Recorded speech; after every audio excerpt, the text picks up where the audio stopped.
मैं हूं मौलवी साहब शमशेर अली, आपका शागिर्द शमशू। हाँ शमशू, ओह शमशू। चिराग शाह ने मेरी शागिर्दी कबूल कर ली। लो, बुड्ढे को अब तक पता ही नहीं है। अरे मैं तो पहले ही कहता था बाबा कि अगर वजीर बनना है तो कम से कम दस्तखत करना सीख ले। आपस में लड़ झगड़ कर, आपस में झगड़ कर इत्तेहाद के टुकड़े टुकड़े कर दिए हैं। तंजीम का गला गायब, गला गायब और पैंदे में सुराख हो गया है। पैंदे में सुराख हो गया है।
नाज़रीन, हमारे पॉडकास्ट का सिलसिला स्टार्ट हो चुका है। ये आज मेरा दूसरा पॉडकास्ट है। मैंने एक पॉडकास्ट किया था 14 अगस्त के दिन, वो आप लोगों ने देखा, बहुत पसंद किया, आपका शुक्रिया। आज जिस शख्सियत से मैं आपका पॉडकास्ट करवा रहा हूँ या जिनका पॉडकास्ट कर रहा हूँ, वो उन शख्सियत की बेटी का पॉडकास्ट है। वो किसी तारुफ की मोहताज नहीं है। पाकिस्तान के एक बहुत बड़ा नाम, जिनका अगर ये कहा जाए कि पाकिस्तान में जब टेलीविज़न या रेडियो शुरू हुआ तो उनके शुरू के नामों में एक नाम था। मैं उनको अभी उनका नाम नहीं बताऊंगा। जब उनके घर लेके चलूँगा, उनकी बेटी से मिलवाऊंगा, जब आपको उनका नाम बताऊंगा। जी हाँ, वो अब इस दुनिया में नहीं है। 4 साल पहले उनका इंतकाल हुआ। तो आए नाज़रीन, चलते हैं उनके घर पर और उनकी बेटी से बात करते हैं। तो आए, चलते हैं। तो आज मैं जहाँ मौजूद हूँ, क्योंकि मैंने उनका आपको पहले बताया नहीं था कि मैं आज कहाँ मौजूद हूँ। मैं आज मौजूद हूँ काजी वाजिद साहब की बेटी के घर पर। जी हाँ, काजी वाजिद साहब की बेटी को इतना मीडिया नोन पर्सन नहीं है वो, और उनकी बेटी अब गुलशन इकबाल में रहती हैं, क्योंकि उनके हस्बैंड का इंतकाल 1 साल पहले ही हुआ है। और अब ये ज़ाहिर बात है, इनके साथ इनका एक बेटा है और एक बेटी है। बेटा इस वक्त वो भी पढ़ रहा है और बेटी भी पढ़ रही है। इनका ज़रिया माश क्या है ये ख़ुद बताएंगी, और इस वक्त ये कैसी ज़िंदगी गुजार रही हैं, और अब इनको आप लोगों से क्या उम्मीद है ये भी यही बताएंगी। क्योंकि ये इन्होंने अभी हाल ही में अपना एक जो काम स्टार्ट किया है यूट्यूब पर कार्टून कैरेक्टर का।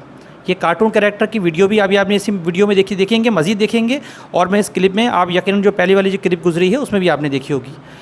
तो अभी आप अब ये किस तरह काम कर रही हैं, क्या कर रही हैं, इनकी क्या मेमोरी है काजी वाजिद साहब के साथ, ये तफसील से बताएंगी नाज़रीन। तो आए इनसे बात करते हैं। अस्सलाम वालेकुम। नाम बताइए आप नाज़रीन को। जी, मेरा नाम उनैज़ा अंसारी है, और शादी से पहले मेरा नाम उनैज़ा काजी था। बहुत अच्छे इंसान थे वो। ना सिर्फ़ एक अच्छे अदाकार थे, बल्कि उससे ज़्यादा एक अच्छे इंसान थे, एक बेहतर इंसान थे, जिसके दिल में दर्द है, जो लोगों के मुश्किल और परेशानियों को समझ सकता है। ना सिर्फ़ एक अच्छे बाप थे, एक अच्छे इंसान थे, एक अच्छे शौहर थे। इसके अलावा वो बहुत ही अच्छी ह्यूमर, उनका सेंस ऑफ ह्यूमर बहुत अच्छा था, जो कि बहुत कम लोगों का होता है। जब भी वो सेट पे जाते थे, लोग कहते थे आज मज़ा आ जाएगा, आज काजी साहब आ गए, आज बस पार्टी है। हर एक से हंसना, बोलना, बातें करना, हर एक की परेशानी शेयर करना, इस तरह के इंसान थे वो। अपनी पर्सनल लाइफ के बारे में कुछ बताइए कि आपकी पर्सनल लाइफ कैसी गुजर रही है, कब आपकी शादी हुई और कब शादी होने के बाद फिर आपके साथ क्या क्या ट्रेजेडी रही और अब आप लाइफ को कैसे सरवाइव कर रही हैं और आप नाज़रीन से क्या किस चीज़ की किस किस्म की मदद की उम्मीद अपना मुतमन्नी है कि वो आपकी मदद की जाए।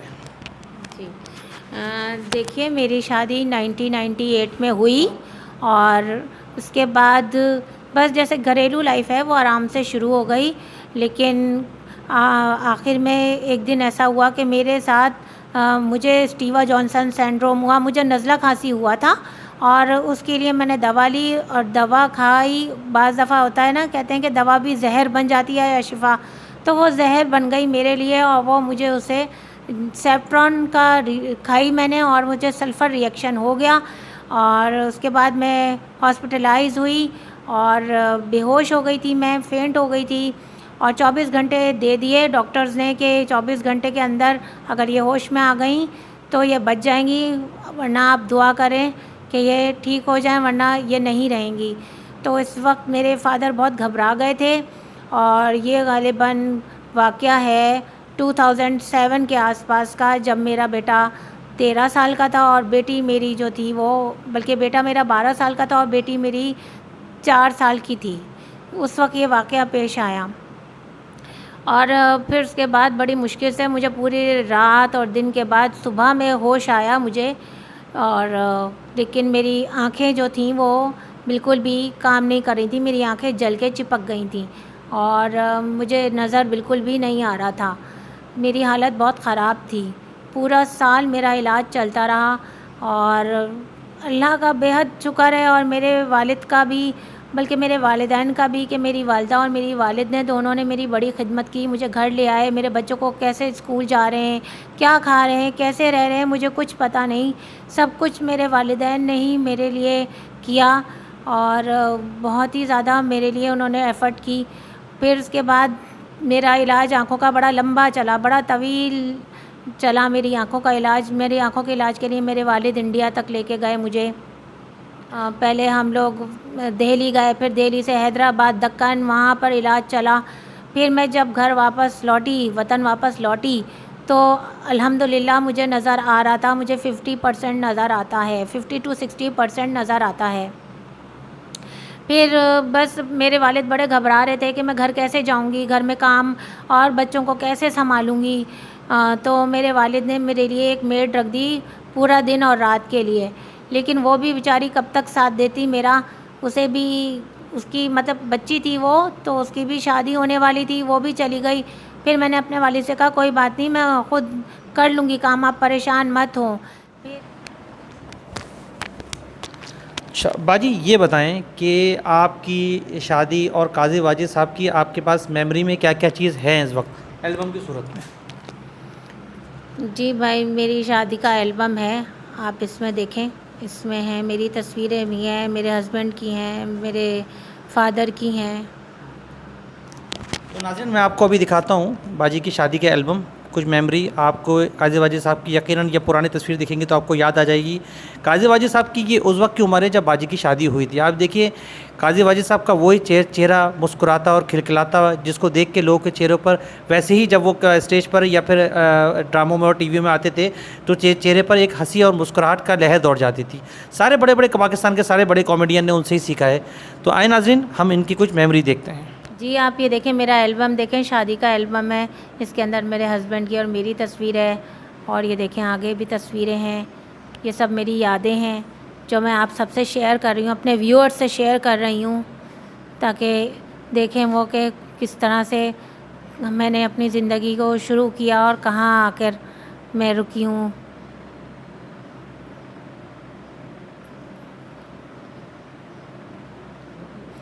बस ये देखें मेरी तमाम बहुत अच्छी हसीन यादें हैं।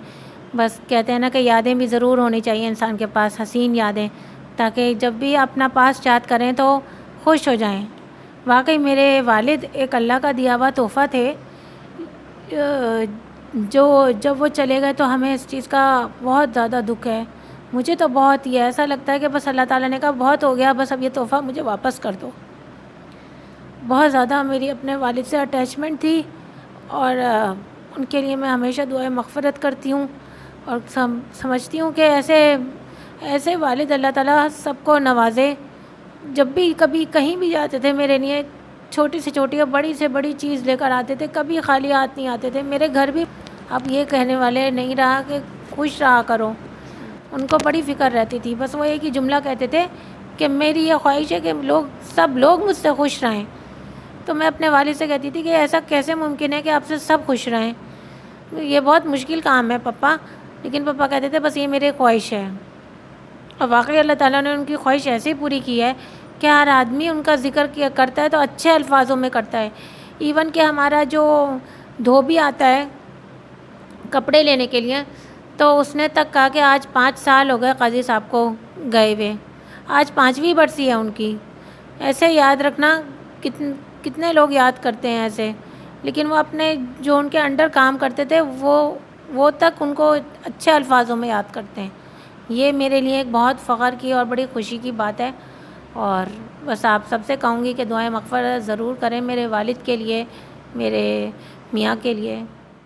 काजी वाजिद साहब के ज़िंदगी के बारे में जब हमने उनसे पूछा तो इन्होंने जो पर्सनल लाइफ के बारे में बताया उसके बारे में तो मैं दंग रह गया।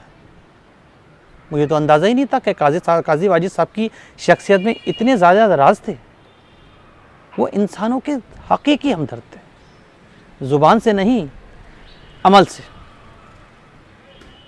हाँ, मैं ये ज़रूर बताना चाहूँगी कि उनकी आम ज़िंदगी में शख्सियत कैसी थी। वो बहुत अच्छे इंसान थे, बहुत अच्छे दोस्त थे, बहुत ही अच्छे गाइडेंस और मशवरा देने वाले थे। और वो सब लोगों से बहुत घुल मिल के रहना पसंद करते थे। वो सिर्फ ये ही नहीं कि मीडिया इंडस्ट्री वालों से ही मिलना और उन्हीं के साथ बैठना उठना, ये नहीं, बल्कि आम लोगों से भी बहुत ज़्यादा इंटरेक्शन रहती थी। जैसे सब्ज़ी वाला है, जमादार है, जैसे घर में हमारी मेड आती थी, उसको अपनी बेटी कहते थे, उसे उर्दू पढ़ना सिखाया। हमारे वालिद ने उर्दू पढ़ना सिखाया उसको। लिखना तो नहीं जानती थी लेकिन पढ़ना उसको सिखाया, अंग्रेज़ी पढ़ना सिखाया, थोड़ा बहुत बेसिक चीज़ें सिखाई उसको। और उसको हर चीज़ के बारे में जो है बताते थे कि किस तरह ज़िंदगी गुजारनी चाहिए, किससे कैसी बात करनी चाहिए। और एक जुमला जो वो बहुत कहते थे, सबसे कहते थे, उनका स्लोगन ही था तकरीबन कि ज़बां शीरी मुलक गिरी। तो ये कहते थे फ़ारसी में ये है तो कि जिस आदमी की ज़बान अच्छी होगी, मीठी होगी, वो सबका दिल जीत लेगा। और जो काम नहीं भी कर रहा होगा ना आम कंडीशन में बंदा, वो आपके लिए कर देगा। और ये वाकई हकीकत है, इसको जितनी दफ़ा भी आजमाया है 100% बिल्कुल दुरुस्त बात है ये। काजी वाजिद साहब की लाइफ में एक चीज़ और भी थी कि वो आवाज़ की दुनिया से उन्होंने अपनी ज़िंदगी का आगाज़ किया, यानी कि अपने कैरियर का आगाज़ किया। वो कहते हैं ना कि औलाद के अंदर कहीं ना कहीं वालिदैन की झलक रह ही जाती है। कुदरती सलाहियत अल्लाह की तरफ से दी हुई, और वालिदैन के काम को देखते हुए अंदर एक चीज़ उनके अंदर जज्ब होती चली गई। और वो जो चीज़ जज्ब हुई वो उनको पता नहीं चला। आज जब उन्होंने कोई चीज़ सोची तो वो चीज़ उनसे होती चली गई, यानी कि वॉइस ओवर।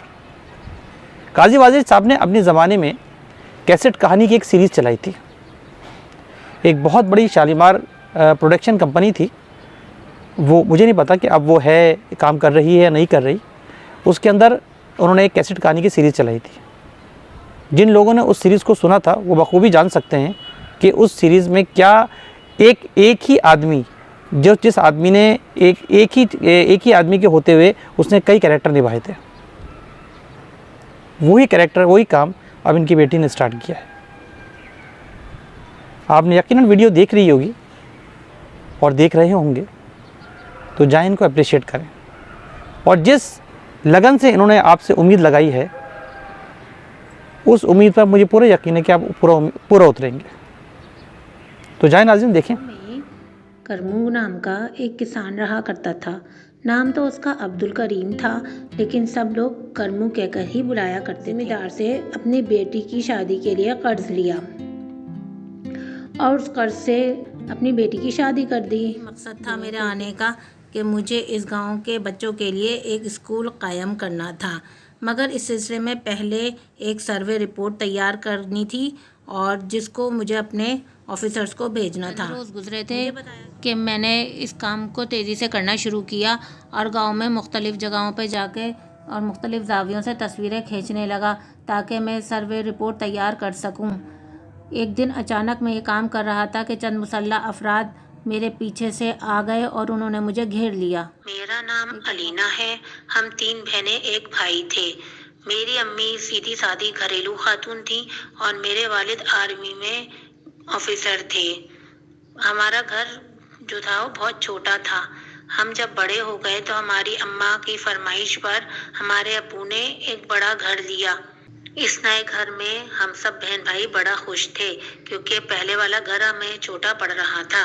नीचे वाली मंजिल में 3 बेडरूम, एक टीवी लॉन्ज, किचन और बागीचा था। जी, मुझे ये कार्टून और वॉइस ओवर की ख्याल या आइडिया इस तरह से आया कि मेरे वालिद क्योंकि रेडियो से मुंसलिक थे, काजी वाजिद साहब, तो उन्होंने स्टार्ट ही आवाज़ से लिया था।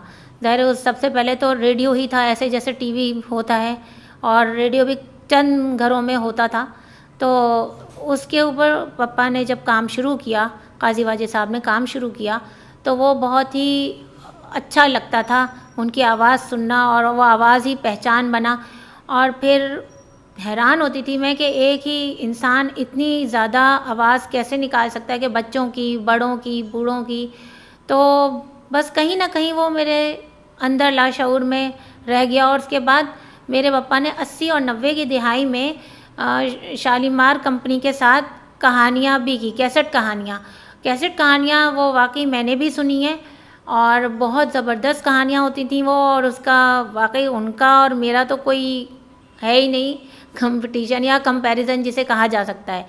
तो वो चीज़ मेरे दिमाग में कहीं ना कहीं रही और फिर मेरे दिमाग में आया कि कुछ करना चाहिए ऐसा जिससे वही चीज़ रिवाइज़ हो सके।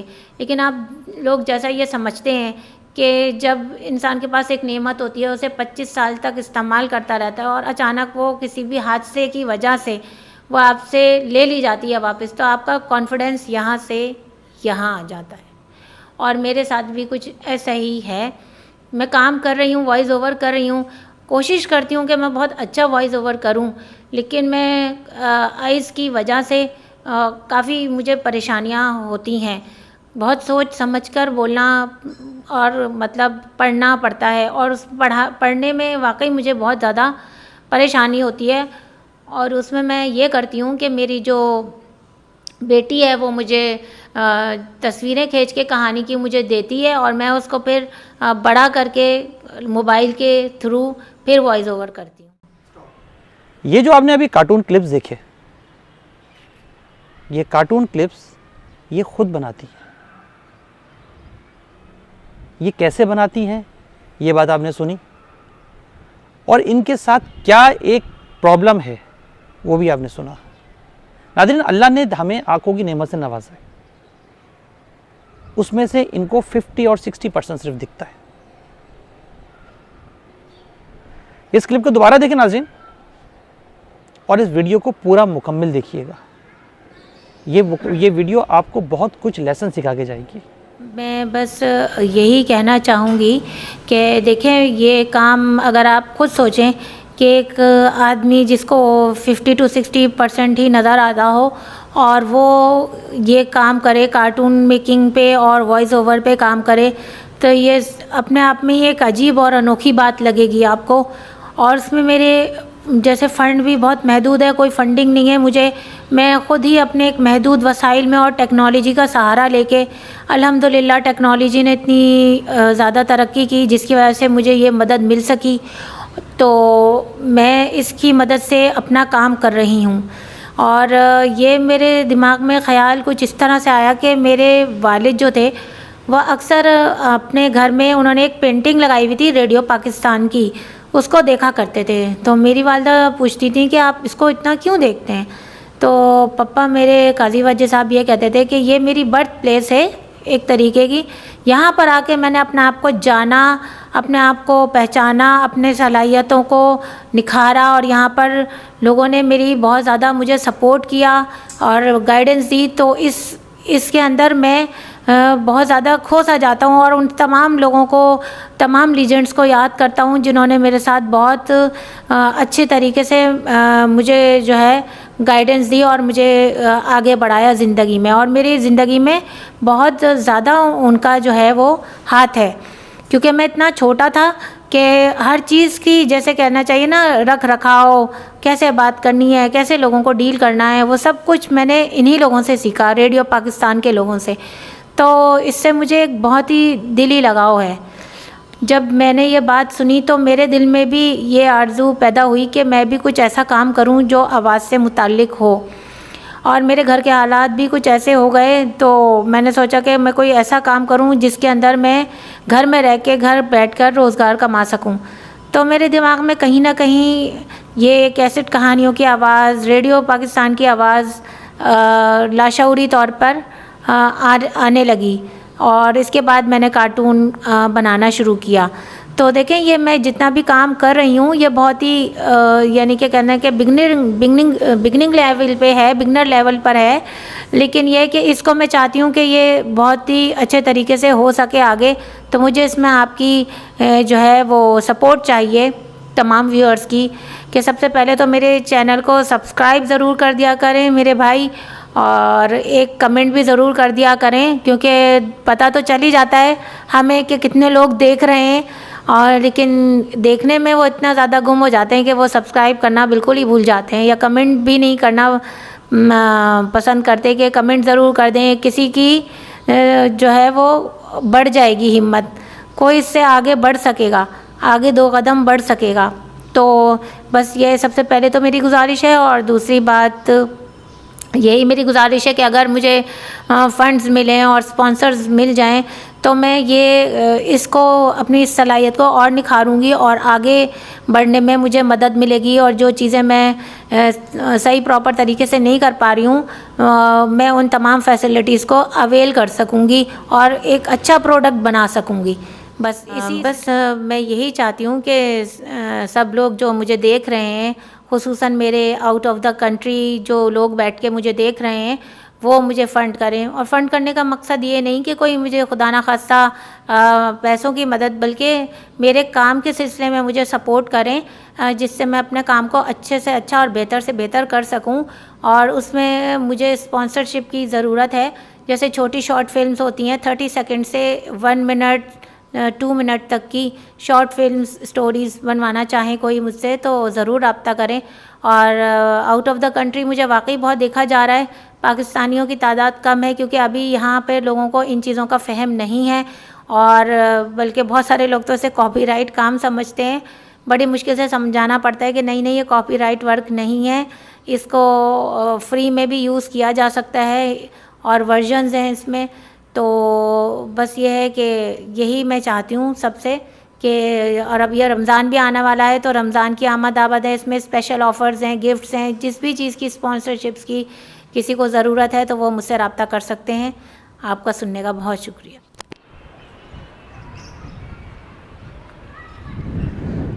नाज़रीन, सूरज का काम है, सुबह तुलू होता है मशरिक़ से और शाम में गुरूब हो जाता है, लेकिन सूरज में और उम्मीद में फ़र्क है।